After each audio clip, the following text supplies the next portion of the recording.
ओम साई राम, जय साई राम। साईं भक्ति से मैं साईं श्रुति। बहुत बहुत आभार आप सभी लोगों का साईं श्रुति और साईं भक्ति को इतना प्यार देने के लिए। आज हम श्री सद्गुरु साईनाथ के एकादश वचन के विषय में बात करते हैं। और हम सभी साईं भक्तों को इस चीज़ का ज़रूर एहसास है कि जब भी हम दिक्कत में होते हैं, मुसीबत में होते हैं, तो हम जब भी शिरडी जाते हैं तो हमारा काम बन जाता है। अगर आप भी मेरी बातों से सहमत हैं तो कृपया कमेंट में जाकर आप बिल्कुल इसका रिप्लाई करें कि आपके साथ ऐसी क्या अनुभूति हुई, अनुभव हुआ है। क्योंकि मैंने देखा है कि जब हम शिरडी जाते हैं और हमारे लाइफ में हम जिस भी उद्देश्य को लेकर जाते हैं, बाबा ज़रूर सदैव हमारी सहायता करते हैं। उस समय भी जब वो समाधि के पूर्व थे और आज भी जब वे समाधि में हैं। तो कोई भी व्यक्ति अगर कोई भी मनोकामना लेकर शिरडी जा रहा है तो कभी वो निराश नहीं होगा हमारे, बल्कि बाबा उसे ज़रूरत से ज़्यादा देंगे, जबकि कम नहीं। और ये एहसास हम सभी साईं भक्तों के लिए, इसलिए तो हम अपने बाबा की ओर खींचे चले जाते हैं। तो यहाँ पे मैं आज हमारे श्री सद्गुरु साईनाथ के एकादश वचन, जो 11 वचन बाबा ने दिए हैं, उसके विषय में बता रही हूँ। सभी साईं भक्तों को पता है, लेकिन हम सब मिल के जब कोई चीज़ कहते हैं, कोई बात करते हैं, तो उसकी बात ही अनोखी रहती है। कृपया चैनल को सब्सक्राइब कर लें यदि आप शिरडी साईं बाबा के डिवोटी हैं और आपको साईं भक्तों के सत्य अनुभव, श्री साईं सच्चित पारायण, संपूर्ण 24 घंटों में साईं सच्चित पारायण तथा साथ ही साथ शिव साई प्रेम योग मेडिटेशन अर्थात ध्यान करना है, तो हमारे इस चैनल में सुबह 5:45 से लेकर किया जाता है। तो आप इसे निःशुल्क फ्री ऑफ कॉस्ट ज्वाइन कर सकते हैं। यहाँ पे आपको पता है कि हम जब भी शिरडी जाते हैं और बाबा के जो 11 वचन हैं, कोई भी साईं भक्त जो नया साईं भक्त बनता है या जिसको बाबा का एहसास होता है, आकर्षण होता है, तो शुरू में बाबा के जो 2 मंत्र है, श्रद्धा और सबूरी, तो हर साईं भक्त के पास श्रद्धा रहती है लेकिन सबूरी नहीं रहती, वो पेशेंस नहीं रहता है। तो इसलिए जब भी वो कुछ मांगता है बाबा से, बाबा अगर उसे नहीं देते, उसको लगता है कि बाबा अब उसकी नहीं सुन रहे हैं, शुरू में सुने थे। तो ऐसा कुछ नहीं है। और ये जो वचन है, अगर आपने इन 11 वचनों में बाबा के विश्वास किया, क्योंकि ये जो वचन है बाबा के 100% सही है, तो आप अगर इस वचन में विश्वास करके, बाबा पे विश्वास करके कोई कार्य करते हैं तो वो जरूर होगा। और हाँ, अगर कोई कार्य आपका नहीं हो रहा है तो आप ये मत जानिए कि आपका कार्य नहीं हो रहा है, इसका मतलब कि बाबा आपको उससे कहीं ज़्यादा बेहतर देने वाले हैं जो आप मांग रहे हैं। जब बाबा आपको समुद्र दे सकते हैं, तो हम एक नल की बूंद के विषय में मांग रहे हैं बाबा से, तो बाबा क्यों देंगे? क्योंकि बाबा तो हमारा भला ही चाहते हैं ना। तो चलिए हम सभी मिलकर श्री सद्गुरु साईनाथ के एकादश वचन को पढ़ते हैं। तो ये है, जो जन शिरडी आएगा आपद दूर भगाएगा। तात्पर्य यह है कि साईं गुरु जी कहते हैं कि जो भी मेरा भक्त जो है वो शिरडी आएगा प्रेम से, श्रद्धा से, भाव से और मुझ पर विश्वास रख के, तो उसके जीवन की जितनी भी आपद हैं, जितनी भी जो ऐसी बुराइयां हैं जो उसके जीवन में हार्म कर सकती है, उसको जो भी तकलीफ पहुंचा सकती है, तो सारी तकलीफों का निराकरण साईं गुरु जी स्वयं कर देंगे।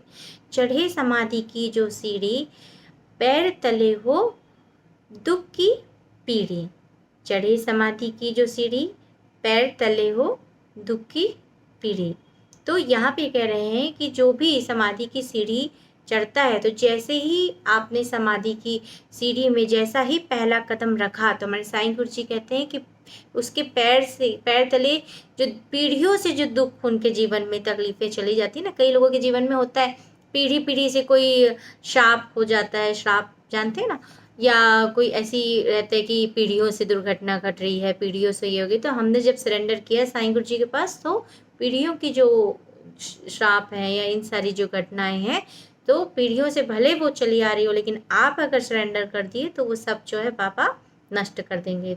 नेक्स्ट है, त्याग शरीर चला जाऊंगा, भक्त हेतु दौड़ाऊंगा। तो देखिए साईं सच्चरित के पारायण में जब हम करते हैं, तो देखिए आप जब वहाँ वाला वर्णन करेंगे ना, 42, 43 चैप्टर साईं सच्चित का, 44, 45, 46, इस साइड जब आप पढ़ेंगे तो वहाँ पे बाबा के निर्वाण के विषय में बताया है। तो उससे पहले वाले पार्ट में क्या होता है, साईं सच्चित में शिरडी साईं बाबा के बाबा ससरी उपस्थित रहते हैं, तो भक्तों के अनुभव के विषय में बताया है। और उसके बाद जो है, जब बाबा का निर्वाण हो जाता है, वो समाधि ले लेते हैं, उसके बाद भी बाबा के कई चमत्कारों का वर्णन हुआ है। अपने भक्तों को वो दिशा निर्देश देते हैं, अपने भक्तों को अपनी उपस्थिति का एहसास दिलाते हैं, और तब पहले से आज भी वो ऐसा कर रहे हैं। तभी तो आज जो मैं कहती हूँ कि मेरे घर में जो 2000 मेरा लाइफ चेंज हुआ, जब 2019 में पहली बार बाबा की विभूति आई। कैसे विभूति आई? उदी जिसको बोलते हैं, एक फोटो से बाहर निकलते हुए, कांच से बाहर निकलते हुए विभूति आई, उदी आई। तो बाबा समाधि से पहले भी अपने भक्तों को चमत्कार करते थे, भक्तों के साथ रहते थे, और बाबा समाधि के बाद भी भक्तों के साथ रहते हैं, चमत्कार करते हैं। इस चीज़ को सदैव ध्यान रखें। मन में रखना दृढ़ विश्वास, करे समाधि पूरी आस। लेकिन अगर आपको कोई कामना करनी है और उसको पूरा करना है तो आपको मन में दृढ़ विश्वास रखना चाहिए। किस चीज़ का? कि हमारे साईं गुरु जी आज भी अस्तित्व में हैं। हमारे बाबा के पास मैं जो भी मनोकामना करूंगी या करूंगा वो जरूर पूरी होगी, और मेरे साईं जो मेरे लिए करेंगे वो सब बहुत अच्छा होगा। मुझे सदा जीवित ही जानो, अनुभव करो सत्य पहचानो। तो देखिए, मैंने जो आपको कहा कि आपको जो है साईं गुरु जी को यह एक अपने घर में एक पूर्वज या बड़े बूढ़े जैसे रहते हैं ना एक, तो आपको उसका दर्जा देना है, या किसी व्यक्ति स्वरूप में किसी संबंध का दर्जा देना है। आप उसे दोस्त बना लीजिए, उन्हें बच्चा बना लीजिए, गुरु बना लीजिए, ईश्वर बना लीजिए। आप जिस भी संबंध को कायम रखेंगे, लेकिन उस संबंध में जीवंतता होनी चाहिए। बाबा यही कहते हैं कि मुझे तुम जीवित जानो, तो इस चीज़ को आपको ध्यान रखना है। मेरी शरण न खाली जाए, हो तो कोई मुझे बताए। बाबा यहाँ कह रहे हैं ऐसा कौन व्यक्ति है, अगर कोई है जो शिरडी आए और उसका काम नहीं बना, या उसको जो वो मांगा है उसे कहीं बेहतर नहीं मिला, तो वो मुझे बता दे, ऐसा बाबा ने कहा है। जैसा भाव रहा जिस जन का, वैसा रूप मिला भगवान का। ऐसा है कि जैसा भाव तुम रखोगे, जो संबंध मुझसे रखोगे, जैसे मैंने पहले कहा, मतलब कि अगर तुम मुझे भगवान के रूप में पूजोगे, गुरु रूप में पूजोगे, माता पिता भाई बहन जो भी संबंध माँ बनाओगे, मैं वैसा रूप लेकर तुम्हारी हर जगह सहायता करूँगा। वो जो अनुभूति है वो मैं प्रदान करूँगा। भार तुम्हारा मुझ पर होगा, वचन न मेरा झूठा होगा। तो तुम्हारी जो भी, बाबा क्या कहते हैं पता है आपको? लौकिक और अलौकिक, जैसे साकार और निराकार होता है ना, तो जहाँ पे हमारा लौकिक जो हमारे जीवन के जो कार्य है, मतलब कि हमारे जो परिवार के बच्चों का एडमिशन क्या होगा, मेरी बेटी का पढ़ाई हो, या हमारे पास धन नहीं है, या जो भी आपके लौकिक जो जीवन के जो कार्य हैं, वो कार्यों में भी बाबा सहायता करेंगे। इस चीज़ को बाबा ने कहा है। और अलौकिक मतलब कि आत्मा अनुभूति और आत्मबोध कराकर आपको ईश्वर की प्राप्ति कराएंगे, ऐसा बाबा ने कहा है। अगर आप बाबा के ऊपर विश्वास करते हैं तो आ सहायता लो भरपूर, जो मांगा वह नहीं है दूर। बोल रहे हैं बाबा, सारे भक्त जो हैं आए सहायता ले, और जो भी मांगोगे वो दूर नहीं है। मुझ में लीन वचन मन काया, उसका ऋण ना कभी बिसराया। बाबा कहते हैं जो भी भक्त मुझ पर जो है तन मन वचन धन यानी सबसे सिर्फ मुझ पे विश्वास करता है, तो मेरा दायित्व है कि मैं उसका ऋणी हो गया हूँ, और मैं उसका सारा जीवन जो है ऋणी हूँ, और उसके सभी कार्यों को कराऊंगा। इससे बाबा ने उसका दायित्व, उसके परिवार का दायित्व, उसके समस्त दायित्वों को, समस्त भारों को हरण कर लिया है, स्वयं ले लिया है। धन्य धन्य वह भक्त अनन्य, मेरी शरण तज जिसे नान्य। बाबा बोलते हैं जो भी भक्त मुझ पे विश्वास करता है, मेरे शरण में आता है, मैं उसका साथ कभी नहीं छोड़ता। तो इस चीज़ को ध्यान रखें। हमारे श्री साईं गुरु जी इतने प्यारे हैं, सच बताऊँ ना कि मैं जब उनकी बातें करती हूँ, आप सभी लोगों से बात करती हूँ, मेरे मन में जो है एक खुशी और एक जो कमल का फूल खिल जाता है, बोल सकते हैं जी, सही बात है। ये वैसे ही होता है जैसे कि पहले प्यार का अनुभव कैसा होता है।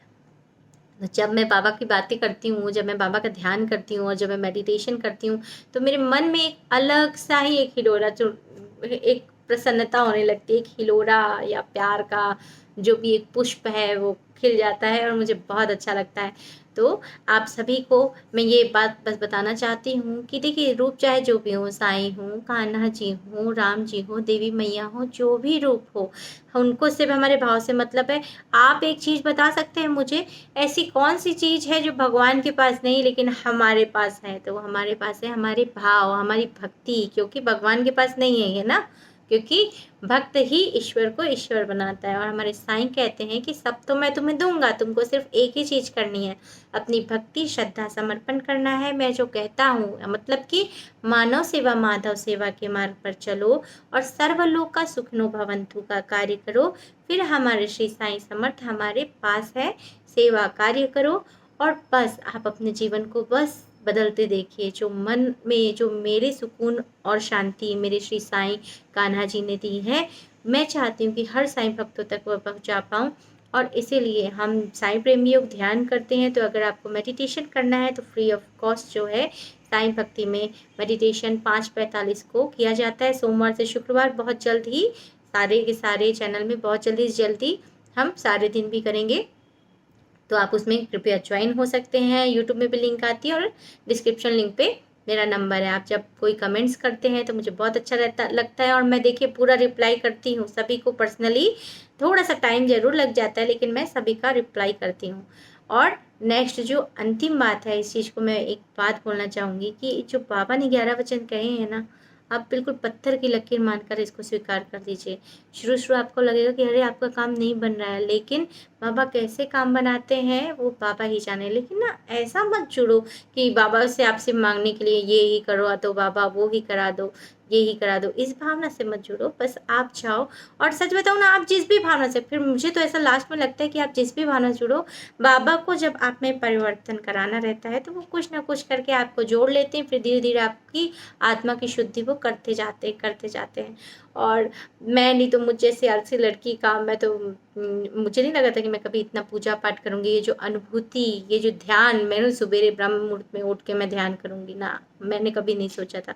और लेकिन मैं जो भी है वो मैं करती गई, और मेरे साईं खाना जो है कराते गए। बहुत अच्छा लगता है, बहुत सुकून और शांति लगता है जब हम अंदर से प्रसन्न होते हैं, और पूरी बाहर की दुनिया जो है ना, पूरे बाहर के रिश्ते अपने आप जो है वो बैलेंस हो जाते हैं। तो आज के लिए इतना ही।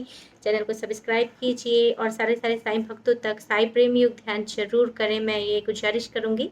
तो आज के लिए इतना। ओम साई राम, जय साई राम।